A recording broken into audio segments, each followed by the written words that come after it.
Olá, eu estou aqui fazendo uma gravação de uma fala que eu vou fazer hoje num colóquio sobre iluminismo.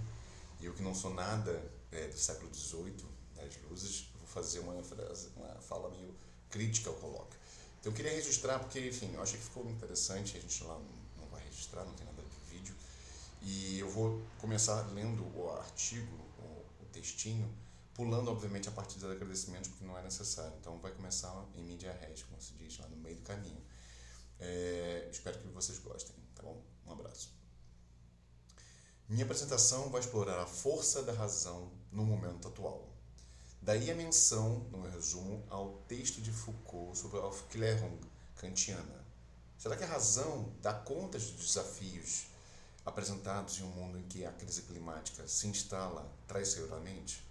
Será que não seria exatamente esta razão uma das grandes causas para a força das megacorporações tecnológicas nos dias de hoje?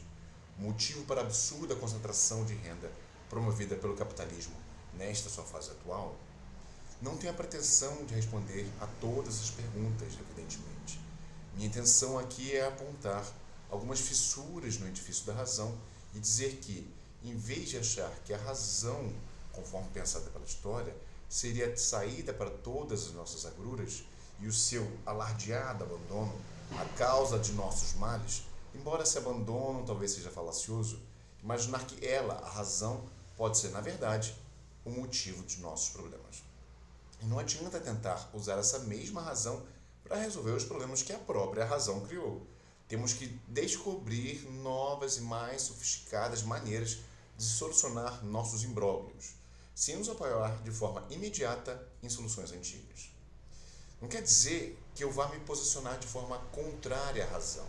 Esta não é uma fala propondo uma saída irracionalista ou que sugira uma postura misóloga. Esta simples comunicação tem como proposta apenas colocar em dúvida esse imperativo da razão, essa monocultura da forma de se portar no mundo. A razão, é evidente, não deveria ser necessário sublinhar, tem suas funções e sua enorme importância e história, mas ela não poderia ser vista como a única maneira de dar conta de todas as demandas que existem. Ainda mais quando, e isso talvez seja o ponto nevrálgico, seja provocadora dessas mesmas demandas. E essa não é uma questão apenas do século XXI ou do século XVIII. Talvez ela tenha existido desde Sócrates e Platão, ou desde sempre. Para tanto, eu vou partir de Nietzsche, reconhecidamente um dos principais nomes contrários a esse tipo de razão mais instrumentalizada, e, se possível, avançar para os dias atuais, em que certos desdobramentos do pontapé inicial de Nietzsche ainda podem ser vislumbrados. Não proponho uma fala que se atenha a uma leitura sistemática ou mesmo uma história das ideias, mas um método em que eu me aproprio dos conceitos e das passagens para defender o meu próprio ponto de vista. Isso quer dizer que essa é uma fala mais autoral, em que as qualidades provavelmente se originam desses autores, sobre os quais eu vou me apoiar, e os defeitos são todos meus. Para começar, enfim, queria mostrar o quanto Nietzsche debateu contra o racionalismo. Qualquer dicionário sobre o filósofo do martelo, tanto o brasileiro organizado pelo GEM, quanto o inglês de Douglas Bunham, como o gigantesco francês de Darion Astor, para ficar apenas em alguns casos, tem um verbete sobre a Vernunft, termo em alemão que Nietzsche usa para falar sobre a razão. E todos são unânimes em dizer que Nietzsche foi um grande crítico da razão, mesmo que não fosse contra a razão. É tão conhecida a postura de Nietzsche com relação à razão que os acadêmicos dedicados à sua obra produzem hoje em dia textos mostrando como Nietzsche poderia ser visto, de acordo com uma certa edição de seus escritos, como favorável a um certo iluminismo e a um racionalismo. Um iluminismo que tem mais ligação com Voltaire que com Rousseau ou mesmo Kant. Sabemos que Nietzsche não era iluminista, mas é possível fazer um recorte de um Nietzsche mais favorável ao iluminismo, certamente. Mas para não dizer que não fale das críticas de Nietzsche, vou pensar umas poucas passagens para dar o tom. As marteladas nietzschianas aparecem de forma explícita em uma fórmula em Crepúsculo dos Ídolos, no capítulo sobre o problema de Sócrates, em sua quarta parte. Razão igual a virtude igual a felicidade. é tão sucinta e ao mesmo tempo tão poderosa que a gente quase poderia interromper a apresentação por aqui. Mas para não deixar dúvida, ele acrescenta em seguida a mais bizarra equação que existe. E logo depois, que em especial tem contra si os instintos dos helenos mais antigos. Como também é sabido, Nietzsche é partidário de um mundo grego trágico. No entender de Nietzsche, Sócrates teria tentado organizar o caos que há comumente na existência, estabelecendo certos parâmetros fixos, imóveis, eternos, quando o mundo é feito de força, da força avassaladora do dever histórico, que modifica tudo o que há a todo instante. Sócrates teria tentado indexar a variável, ou as variáveis, como uma constante, digamos assim. E essa constante, pelo que Nietzsche explicita nesse trecho, é a razão. Mas Sócrates não era um homem fora do seu tempo, Nietzsche argumenta. Ao contrário, ele teria captado a força que já era comum na sua Grécia, em que, cito Nietzsche, os instintos estavam em anarquia. A razão é apresentada, então, como forma de organizar esse processo caótico da própria existência, e em seguida como a solução para todos os males. Bastava ter razão para ser visto como um virtuoso e logo alguém feliz. Daí a equação nietzschiana. Não era uma opção, contudo, mas uma obrigação. E aqui está o cerne do argumento, provavelmente. Sócrates fez da razão um tirano, nas palavras de Nietzsche. A racionalidade, e aqui eu cito Nietzsche, foi percebida como salvadora. Nem Sócrates nem os seus doentes estavam livres para serem ou não racionais. Ele continua: o fanatismo com que toda a reflexão grega se lança à racionalidade mostra uma situação de emergência. Estavam em perigo, tinham uma única escolha: sucumbir ou ser absurdamente racionais. Fecha aspas aqui. O fanatismo, termo usado por Nietzsche, raramente associado à razão, aparece aqui para mostrar que não haveria alternativa possível. Não se enxerga a possibilidade, escolha, caminho diverso. Ou se era racional, ou se era excluído, ostracizado. A razão era um imperativo, um modo de existir aceito, virtuoso, a única forma de se levar à felicidade. Prossegue Nietzsche. Razão igual a virtude, igual a felicidade, significa tão só é preciso imitar Sócrates e instaurar permanentemente contra os desejos obscuros uma luz diurna, a luz diurna da razão. É preciso ser prudente, claro, límpido a qualquer preço. Toda concessão aos instintos, ao inconsciente, leva para baixo. Fecha aspas aqui. Volta a ele, ter de combater os instintos, fecha aspas, para a ascensão da razão, seria, novamente ele, a fórmula de decadence, porque enquanto a vida ascende, felicidade é igual a instinto. Fecha aspas aqui. Vamos ver em breve que esse instinto aqui é o corpo que engloba tudo, inclusive esta forma de razão. Se não bastasse, Nietzsche continua no capítulo seguinte suas marteladas contra a razão, a começar pelo título que é A Razão na Filosofia, com razão aqui entre aspas. Deixei até agora duas pontas soltas, o que seria esse imperativo da razão e agora essas aspas na razão. Vou dar prosseguimento e volto a esses detalhes em breve, prometo. Nesse capítulo da razão na filosofia, Nietzsche reforça os seus argumentos de que, na história do pensamento ocidental, os conceitos são pensados fora do tempo, sem contato com o vir a ser. Os grandes nomes da tradição ou tentaram isolar o ser em uma câmara à prova do seu envelhecimento, decrepitude, ou tentaram encontrar o núcleo de cada um dos entes para descobrir o que uma coisa realmente é. Uma essência, em suma, que não sofresse com a realidade mais mundana da vida cotidiana. Aspas de Nietzsche de novo. Tudo o que os filósofos manejaram por milênios foram conceitos múmias, ele caçoa. O mecanismo, e aqui já parto dele, o mecanismo para atingir tanto a câmara isolada ou o cerne dos entes é o mesmo, a razão. Escreve novamente. O preconceito da razão nos obriga a estipular unidade, identidade, duração, substância, causa, materialidade, ser. Fecha aspas. Novamente, essas objeções são conhecidas de todos aqui, suponho. O que eu queria era apenas levantar uma ou duas passagens em que Nietzsche ataca a razão como a origem de nossos problemas, para não deixar a informação como dada. É essa razão, isolada artificialmente, meramente instrumental, que seria a causadora da divisão dualista metafísica que Nietzsche tanto combateu ao longo dos seus escritos. A razão que se tornava a desculpa para se criar uma certa hierarquia ontológica. Aqueles que não praticavam a razão eram desvirtuosos. Era preciso levar a razão para quem não tinha razão. E eis aqui todo o problema. A razão se torna uma espécie de desculpa para se criar uma divisão entre o bem e o mal.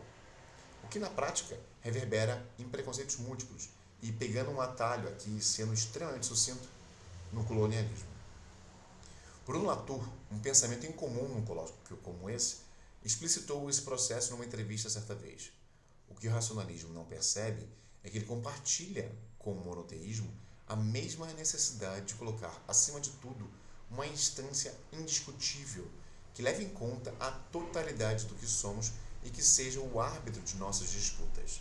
Uma posição transcendente que os gregos confiavam a um Deus das ideias, os cristãos ao Deus da salvação, e onde os modernos colocaram sucessivamente a razão, a política, a ciência, a mão invisível do mercado. Não importa o nome, é sempre a mesma estrutura. Fecho aspas aqui. Era essa a razão que Nietzsche combatia, me parece. Porque ele via essa razão a negação dos instintos que, como disse anteriormente, é outro nome para o corpo.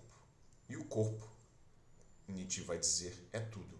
Não há nada além da fisicalidade, não há metafísica, não há transcendência abstrata. Tanto as funções sensuais como as espirituais são funções do corpo.